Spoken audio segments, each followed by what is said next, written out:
Travis Decker was the devoted father no one suspected, the quiet mechanic who blended into small-town life until police discovered his name linked to a brutal crime. When investigators uncovered human bones buried in the very woods he was believed to be hiding in, the search for a fugitive turned into a terrifying hunt for a possible serial killer. Each new discovery tied him to more victims. Yet Travis himself remained missing, leaving behind a trail of unanswered questions and chilling secrets buried beneath the earth. Travis Decker was the kind of man who blended easily into the background of his community. He was a father of two, worked long shifts as a mechanic, and kept to himself outside of family gatherings and the occasional neighborhood barbecue. To most people who knew him, he seemed hardworking, quiet, and perhaps a little distant, but nothing about him screamed danger. That illusion was shattered the day police linked his name to a violent home invasion. Investigators revealed that a botched robbery had ended in bloodshed, leaving one man dead and another seriously injured.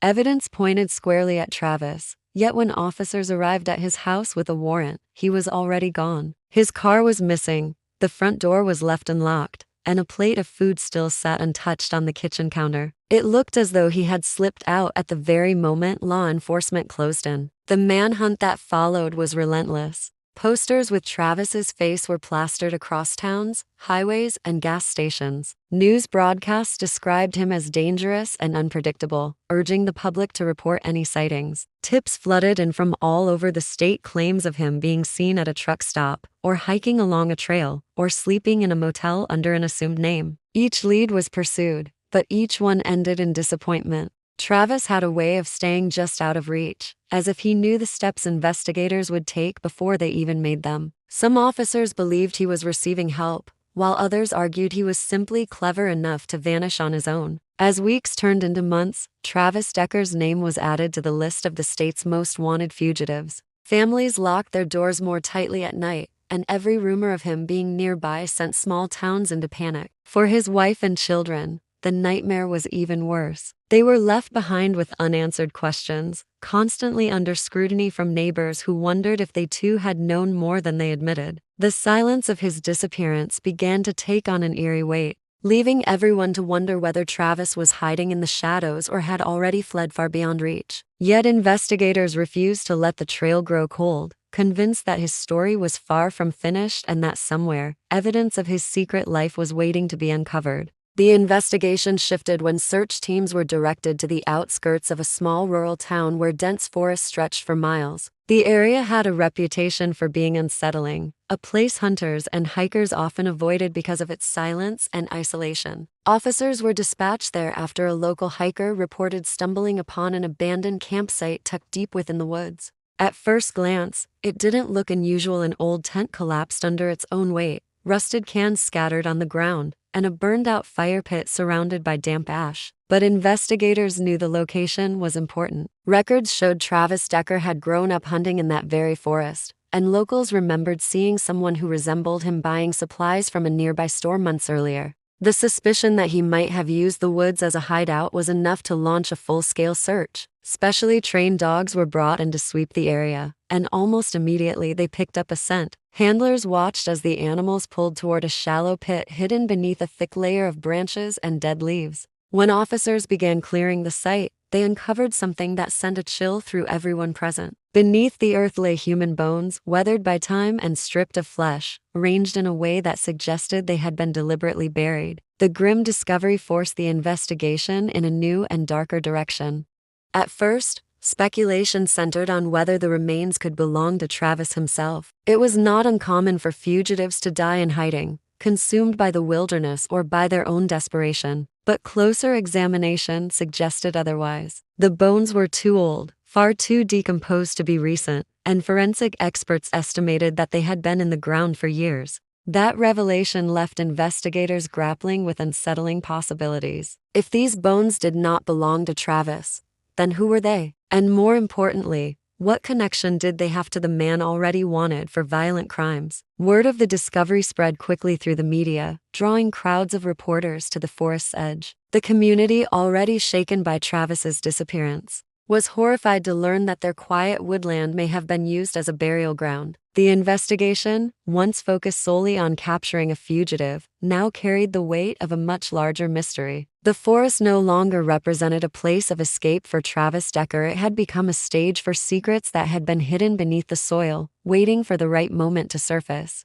Forensic teams worked tirelessly as the bones were transported to a nearby lab for detailed analysis. The process was slow, requiring patience as specialists examined each fragment for signs of identity and cause of death. What they uncovered shocked even seasoned investigators. The remains belonged not to one individual, but to at least two separate people. Different bone densities, sizes, and ages confirmed this chilling fact. The discovery raised disturbing questions about the scale of what had been found in the forest. Travis Decker was already wanted for a brutal home invasion, but this evidence hinted at something far more sinister. The possibility that he was connected to multiple deaths forced authorities to rethink everything they believed about the fugitive they were chasing. Investigators began cross-referencing the findings with old missing persons cases. A rusted bracelet found near the burial site provided the first breakthrough. It was traced back to a young woman who had disappeared nearly a decade earlier after leaving a local diner late at night. Her case had gone cold, with no suspects or leads until now. The connection was undeniable, and it immediately placed Travis under even deeper suspicion. Detectives combed through his past,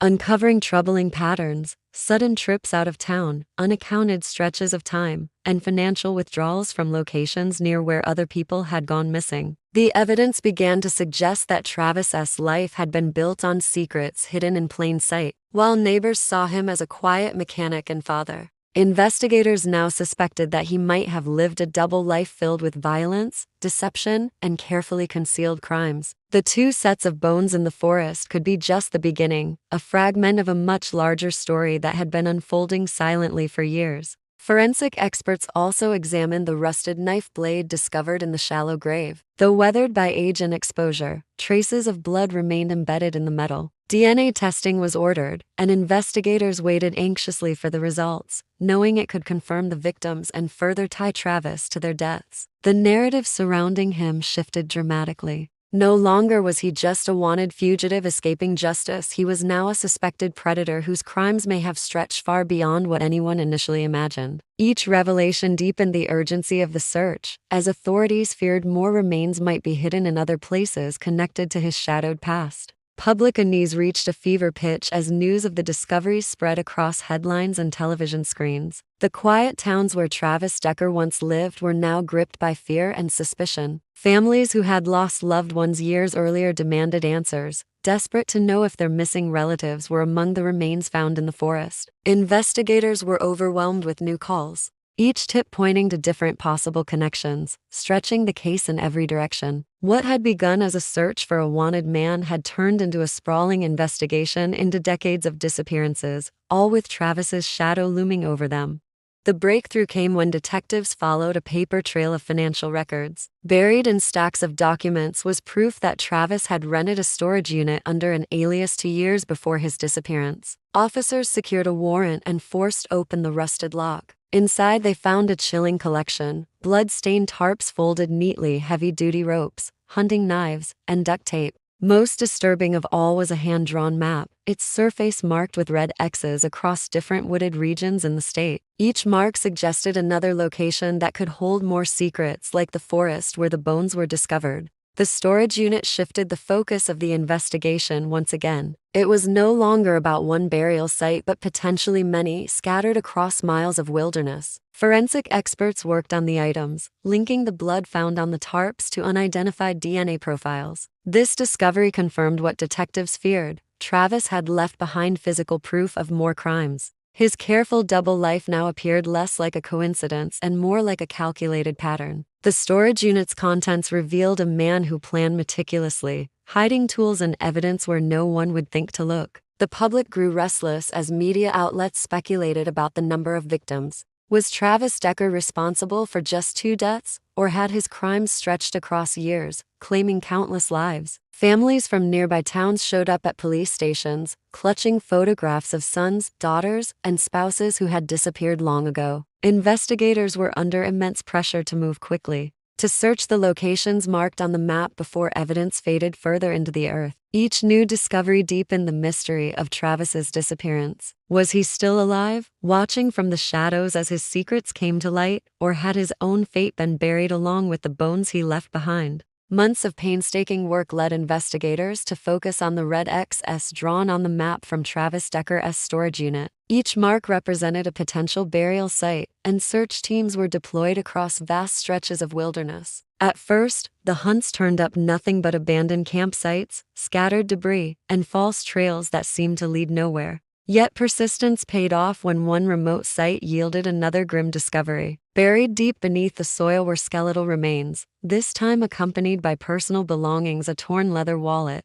rusted keys, and fragments of clothing. When cross-checked with old records, investigators identified the victim as Travis's former business partner, a man who had mysteriously vanished years earlier during what was believed to be a financial dispute. Suddenly, the picture became clearer. Travis had not only been hiding in the woods but also eliminating people who threatened to expose him. The revelations placed him at the center of a widening web of disappearances. Each new find fueled speculation that Travis's life had been a carefully constructed facade, masking years of violent crimes. Yet even as the evidence mounted, one question remained unanswered: where was Travis himself? Some officers theorized that he was alive, perhaps watching the investigation unfold from a distance, moving from town to town under false identities. Others argued that one of the unidentified skeletons found in the forest might already be his, suggesting he had met a violent end long before authorities uncovered his secrets. The uncertainty only intensified public fascination. True crime enthusiasts dissected every update, while families of the missing clung to hope or braced for devastating confirmations.